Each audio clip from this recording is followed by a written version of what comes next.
Like in any group, it is important to begin Caring Dads by establishing ground rules for confidentiality and respect, and practical rules around attendance and punctuality. With this group, it can be efficient to present the rules and then allow for comment. Alternately, facilitators can use the group to develop these rules. This exercise should also help men transition from focusing on their concerns about being in this program to focusing on material to be presented.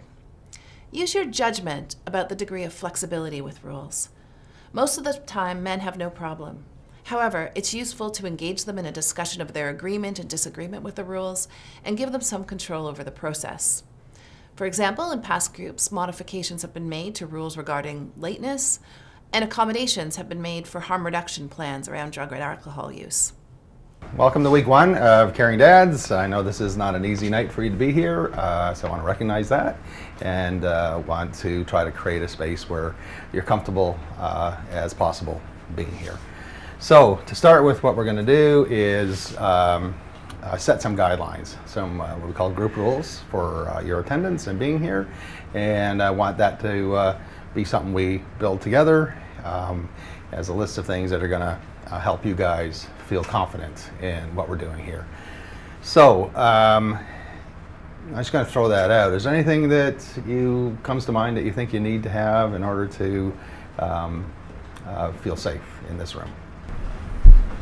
We're gonna start on time, right? Like, I was told before I came here that, the sessions are an hour or something like that, and I got stuff that I've really got to do. So I'm going to be, we're going to start at a certain time, finish at a certain time. I can count on that. Yeah, it's 2 hours, the sessions, and if that is important for you to start on time, finish on time, then we can put that up as one of the rules. Yeah.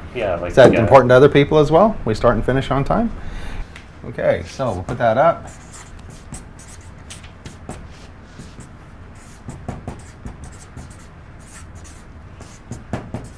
So what does that mean for you guys then?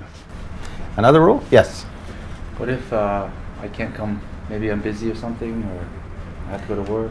Okay, so absences is something you're asking about. How do people feel about absences here? Like you talking like once or? I don't know, maybe I have something to do, I can't come. What happens? So let's talk about this. What do you guys think?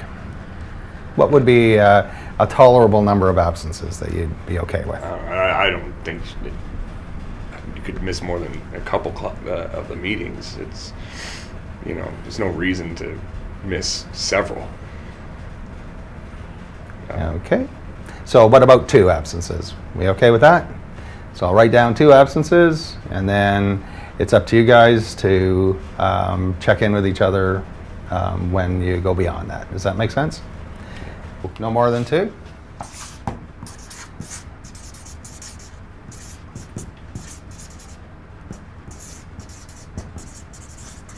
No more than 2 misses. What else do we have for that would make you feel good about being here? Well, if not good, at least comfortable being here. I don't want anybody talking about this shit outside of this, Okay.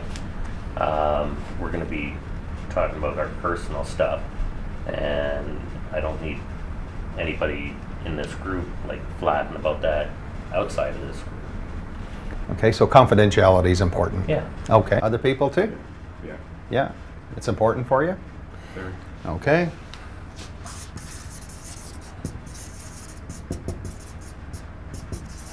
Confidentiality is important. So are there any limits to that confidentiality? So what if you two run into each other on the street? What happens? Do you ignore each other, or you got a secret handshake you guys want to agree to? How do you want to do this? I don't know. Possibly probably just ignore them as I walk past, or at most just a head nod or something. But Right. other than that, yeah, I don't. So really don't go wanna running up, explain why hey I'm buddy, there. how you doing? You don't want Yeah. any of that, right? Yeah. So if you get ignored by somebody you know from the group, you're not going to take it personal then, right? Is that a commitment? Yeah. Good. Okay, any other rules? Well, I recently quit drinking. Right? I've had a hard time struggling with it, but I'm going with it. I just don't think it'd be great if nobody came to the classes intoxicated or pie or anything. Right. Yeah, So that's important for you? very So, important. Yeah. so no substance abuse while attending? Other people, how are you feeling about that? Well, I'm kind of going through the same thing myself. Okay. You know, I'm trying to cut back on my drinking. So I'm cool with that. Sure. Okay.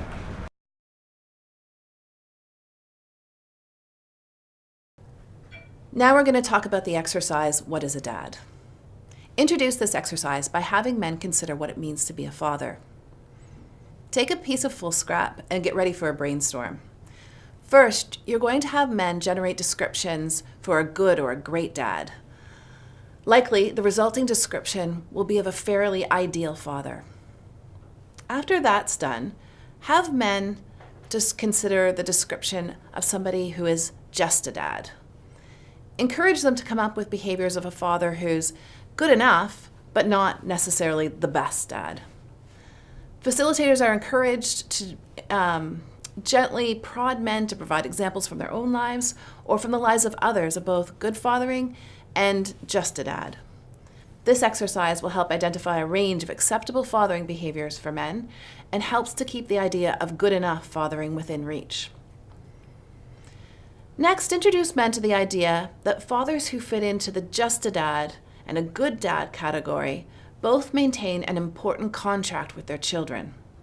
That contract is one that holds that a father is someone who the child can trust to love them, to be there for them, and to keep them safe. Ideally, children don't even question the basics of their relationship with their father. Unfortunately, sometimes fathers break this contract with their children. Things that break this contract are events that stay with a child and have an impact on their behavior, their character, and development, often over a long period of time. Explain to men that we're now going to generate a list of these deal breakers, or actions that damage a father's relationship with his children, ways that fathers can break the contract of trust between them and their children. Allay men's anxiety by letting them know that our first job in Caring Dads is going to be to focus on the just and dad and good dad lists, but it's important to keep in mind the ways in which fathers can break this contract between them and their children. These lists are going to become an important reference throughout the group and should remain a living document. In addition, the good dad and the just a dad list serves as a document containing both the goals and alternatives to abusive parenting behaviors. These lists should be posted every week in the group room. Now, we're going to watch a video demonstration of this exercise. I want you to watch for a few things in this video.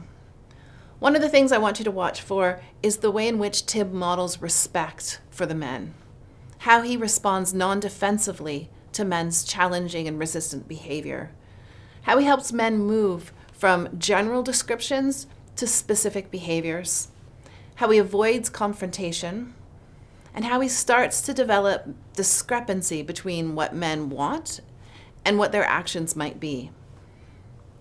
Encourage men to give feedback to each other. Okay, now that we've established some group rules to make us feel comfortable being here, what I want to do is really begin to talk about what we're actually here to do. And we're here to talk about being a dad and being as good a dad as we can be, and to learn as much as we can about ourselves as a dad.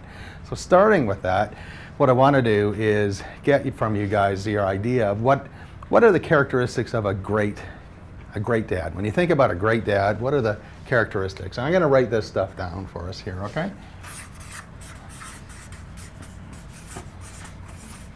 So we're just going to spitball this, throw out stuff that when you imagine what a great dad would be like, what comes to mind? Yeah. Make money. Make money. Okay. Plays with kids. Plays with kids.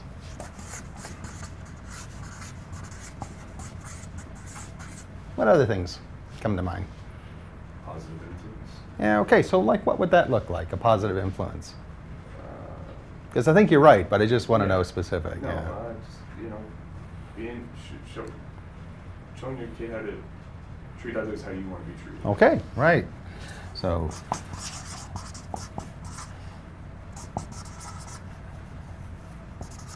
Can I just say with respect? So you're showing your kids how to be respectful of other people. Yeah, absolutely. So what kind of thing would that look like? If I'm showing somebody how to be respectful, you don't have to, I mean, anyone can answer that. When we think about, when we want to be a good role model for our kids and show them how to respect other people, what kind of gesture would that look like? Anybody have an example of what that would be? I truly believe in teaching kids manners, Okay. principles, Yeah. things that will help them Okay. as they grow. So what would an example of a kind of a manner you would want to teach?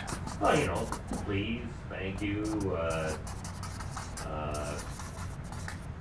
call adults, Mr. and Mrs., first name, that sort of thing. For sure. Like, Okay. teach So that's manners. important, Yeah. and that's something a great dad would do with their kids. Yeah. Sure. Okay. So I want to go on to the next part of the exercise here, which is we're going to come up with a list of good enough dad. Good enough dad. So what are the sort of just good enough things to kind of get by being a dad? When you think about that, what comes to mind? Well, he comes home at night. So he comes home at night. So the guy shows up at home. Well, yeah. Yeah. Yeah, I mean, there's a lot of guys that, they go finish work and straight to hockey, over to the Legion. Right. But yeah, I think that a dad should, go home. Show up at once in home. a while. Yeah, no, that's a good one for sure. So we'll write that down on here. I think that's enough. So show up, right? Be present in the house. Is that what you're thinking? Yeah. Yeah, Yeah, that's fair enough. So that's good enough. Good enough dad is at least present in the house. Is that Yeah. what? Yeah, sure. People agree with that? Good enough dad is someone who shows up, right? So we already started our list of great dad stuff, right? So a great dad would do more than show up, right? Yeah, like I'm not saying that you come home and right away, you piggyback the kids or anything, but you should at least freaking be there. They should know who their dad is. Yeah. Yeah, no, I think that's fair enough. So good enough dad, the kids know who he is, right? Absolutely. Any other thoughts about good enough? Just getting by, right? Dad is just getting by. What do you think?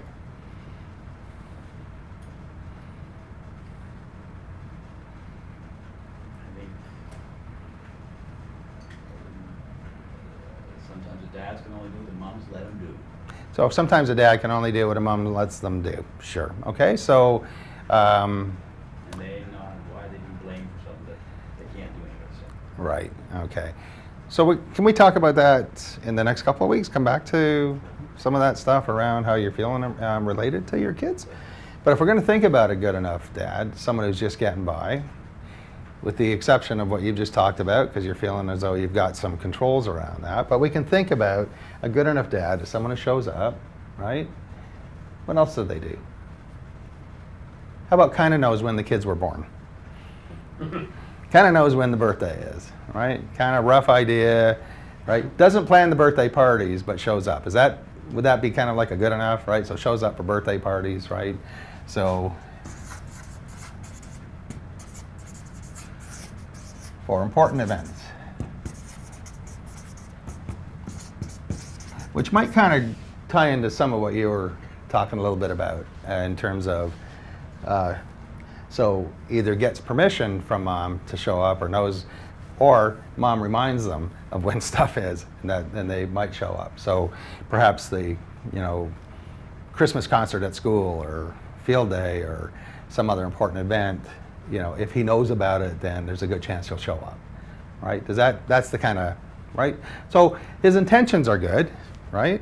So it's a guy who has an intention there, but doesn't always pay attention to the details with his kids. So perhaps relies more on the other parent to inform him about what's going on, versus this dad might actually pay attention to his kids when they're talking about, we got a concert coming up at school, okay, let me put that in my calendar, versus this guy who may notice it on the family calendar on the way out the door that day, or relies on mom to do that. So that's the difference. So I'm not judging this guy. I'm just saying we want to differentiate kind of between this guy, the sort of 5-star dad over here, that nobody ever really is, but the 5-star dad over here, and this guy who just kind of getting by on stuff, right? So he's not absent from the family, but he's not totally invested in it either. So another good enough dad. What is another thing a good enough dad does? What do you think? Well, it kind of goes back to the respect, and maybe shows Jesus kid some respect, how to respect others, but maybe not back it up. Okay. Knows, does that make sense? Yeah, so back it up, why? How? You talk about your kid, teaching your kid to show respect to people, or someone, Yeah, and tell them what they should do, but you don't, you be a hypocrite and you don't back it up. But so being that, I don't know. So yeah, I think you're onto something. Yeah. Yeah, just, I don't want to, maybe it falls into a different kind of dad, but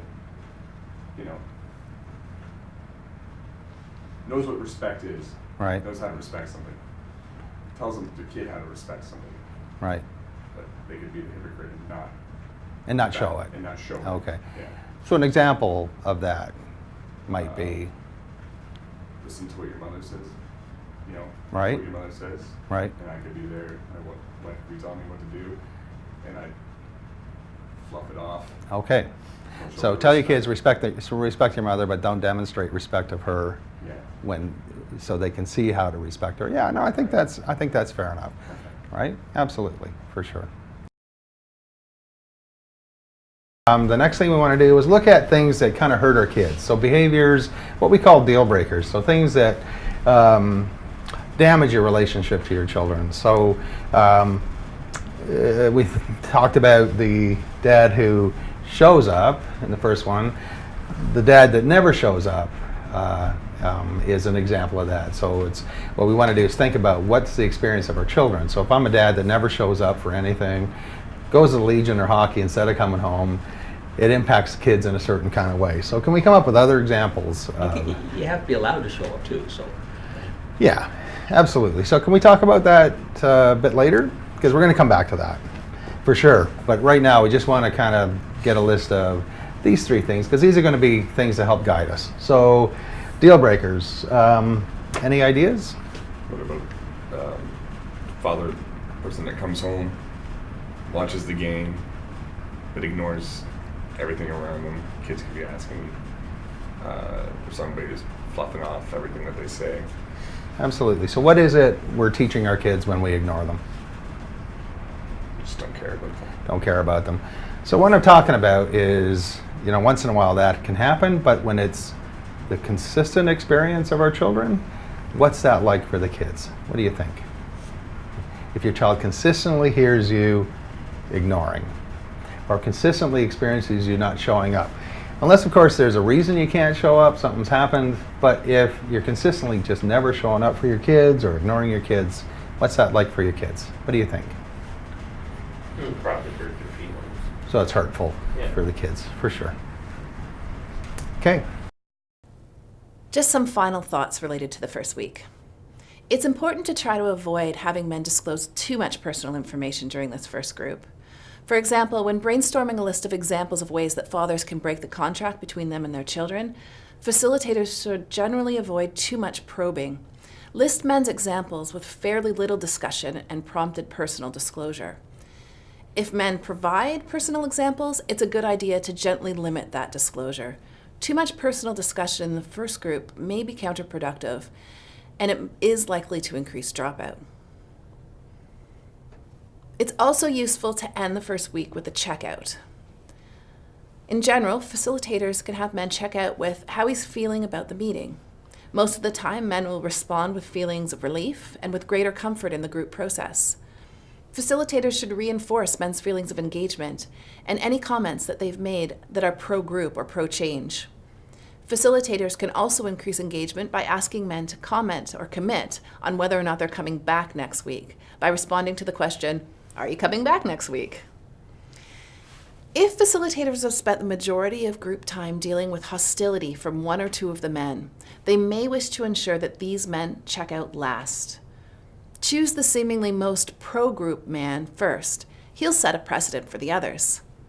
If facilitators are very concerned that men will check out only with hostility and anger, they may wish to skip this exercise and work on a plan to address men's feeling during the next group. It is important to end this first group on a positive or neutral note. For example, facilitators may wish to reiterate the hope that each participant will find something useful in the weeks to come.